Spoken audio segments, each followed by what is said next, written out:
Pues para mí la filosofía solo tiene sentido si se ejerce con los pies en la tierra. De otro modo, ni siquiera llega a ser un juego exquisito de la inteligencia. Se transforma, en el mejor de los casos, en una erudición que solo se sostiene en sí misma, digamos, solo para interesados.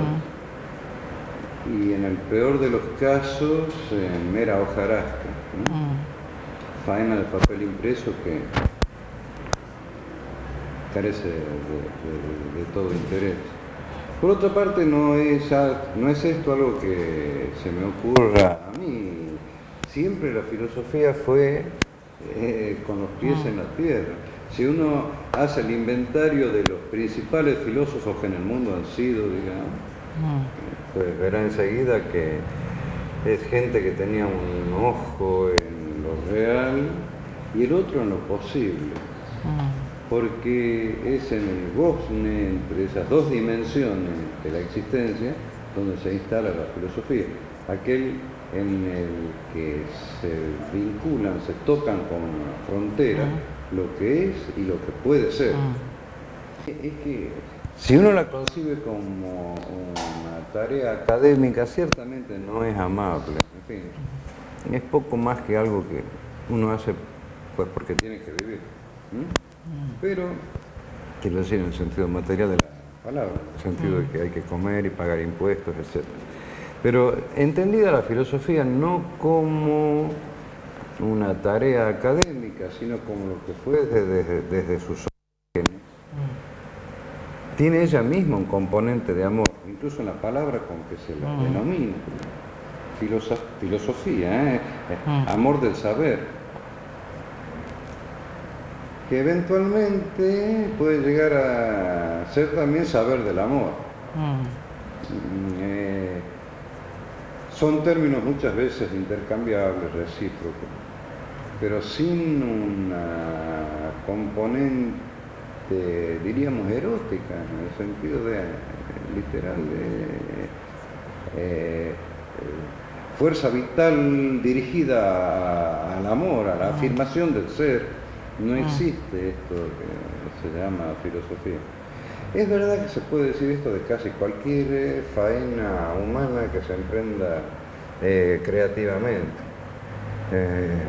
Por cierto, solo que en el caso de la filosofía es condición sin la cual no se puede cumplir. Hay en el ánimo del filósofo, de cualquier filósofo que de veras lo sea, un talante celebratorio de lo real.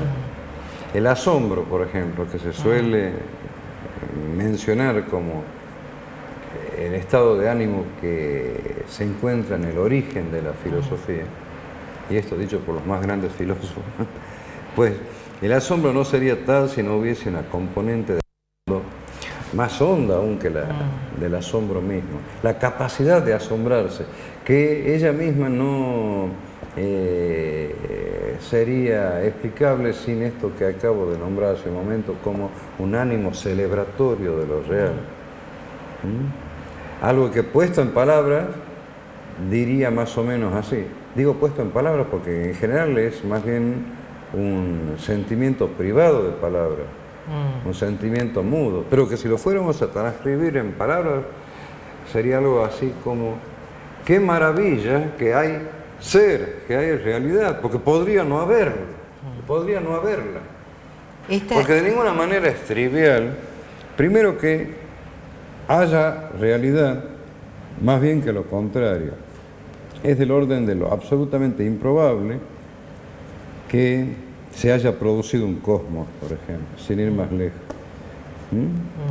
A partir de una primera y cósmica gran explosión, eso podría no haber sido. Sin embargo, fue. Después fueron muchas otras cosas igualmente improbables.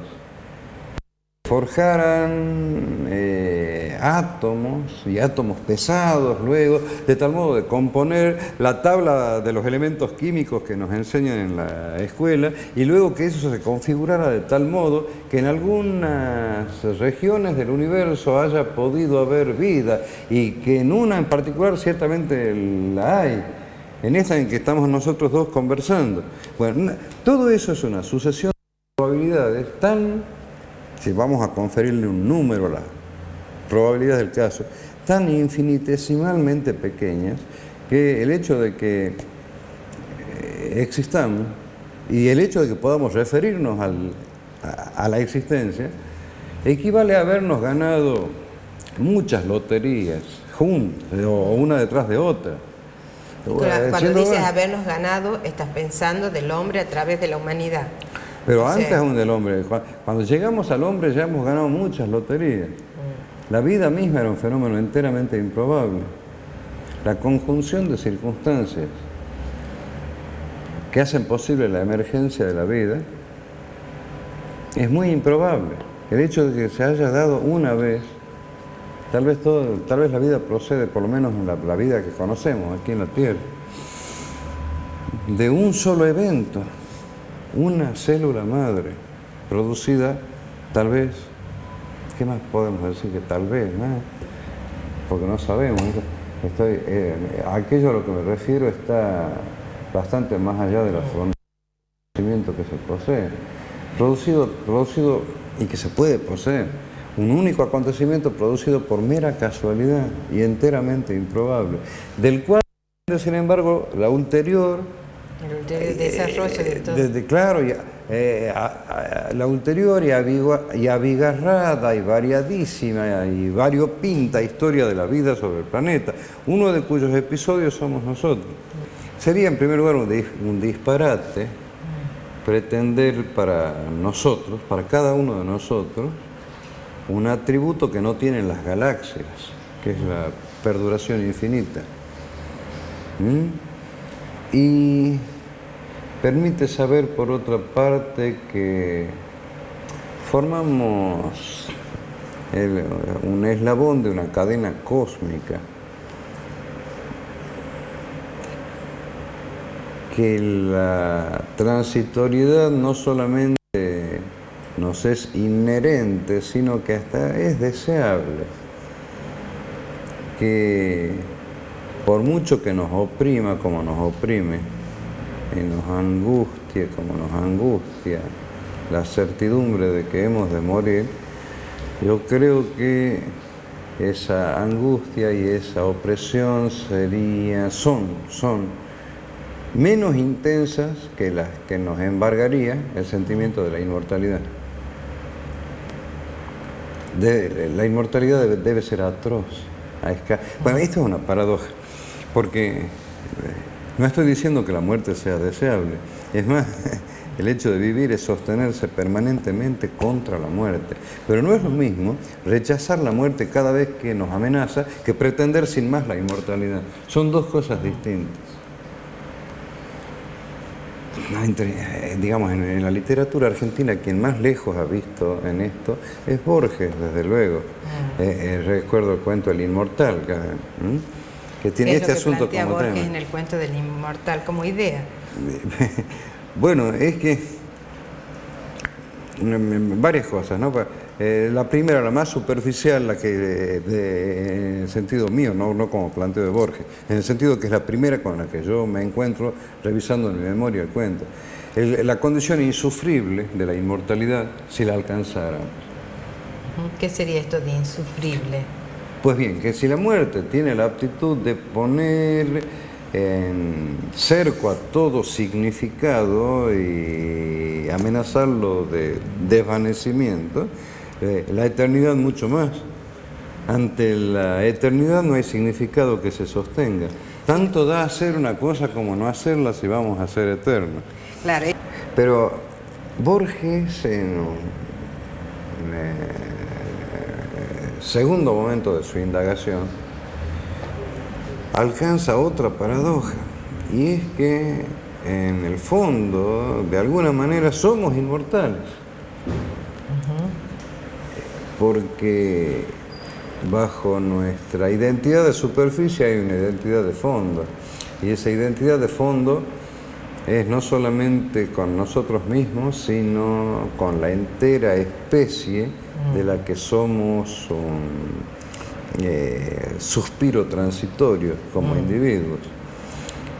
Él, probablemente bajo el influjo de una de sus lecturas preferidas, Schopenhauer, convencido de que hay un solo hombre en la Tierra, así es, y de que las diferencias entre los individuos humanos, debidas sobre todo a las categorías del espacio y el tiempo, que son los principios que producen la individualización, digamos, porque dos cuerpos no pueden ocupar un mismo lugar en el espacio, porque el tiempo hace que algunos seres humanos sean ancestros de otros y otros sus descendientes, etc. Bien, tiempo y espacio son categorías en el fondo ilusorias. Cuando nos adentramos en nosotros mismos y prescindimos de ellas, nos encontramos con el entero género del que formamos parte y que por otra parte no existe sino gracias a nosotros, y en ese fondo que nos constituye somos todos iguales. En una palabra, nos distinguimos en la superficie y coincidimos en la hondura. Yo creo que hay dos dimensiones del tiempo. Una profunda, de la que cada individuo es portador, en el mismo sentido en que es portador del genoma humano. Es el tiempo profundo de la especie, y es al mismo tiempo aquel que cada uno experimenta cuando, como decía Bergson, se deja vivir. Cuando no atiende a otra cosa que al solo devenir de su psiquismo. Es la corriente en que tiene lugar, llamémosle así, el flujo de la conciencia, o de la mente en un sentido más amplio, porque no es solo la conciencia. Eso por un lado. Por otro lado, está también el tiempo determinado culturalmente, establecido por cada sociedad, las formas del calendario que cada sociedad se da para organizarse como sociedad. No es una función menor de una sociedad producir un calendario, una sociedad en el sentido amplio de una cultura. De ahí que en la matriz de toda cultura, que siempre ha sido una religión, exista siempre la fijación de un calendario como ordenador, digamos, de la cultura. Efectivamente, así es. Y es por eso que culturas de configuración diferente tienen distintas maneras de articular el tiempo. No es lo mismo una sociedad agraria que una sociedad industrial, que una sociedad de recolectores y cazadores, etc. Hay una mayor o una menor presencia del ciclo de las estaciones en unos casos y una menor en otra. Bien, pero como quiera que sea, la vida colectiva se organiza mediante marcadores externos del tiempo que constituyen su calendario. Ahora bien, el modo en que un individuo se socializa, pasa de la condición de individuo biológico a la de individuo social, implica sustantivamente la capacidad de vincular su tiempo individual con el tiempo colectivo. De manera tal que el individuo debe poder fluctuar entre ambas dimensiones en la medida en que sea un individuo normal, en el sentido estadístico de la palabra, en el sentido en que es reconocido como un par por los otros miembros de la sociedad. Debe poder fluctuar entre su sentimiento del tiempo, que es desde luego subjetivo, individual, intransferible, y el tiempo reglamentado por la sociedad en la que él vive. Eventualmente el tiempo, el reloj de cuarzo hoy, antes el reloj mecánico, antes la clepsidra y así.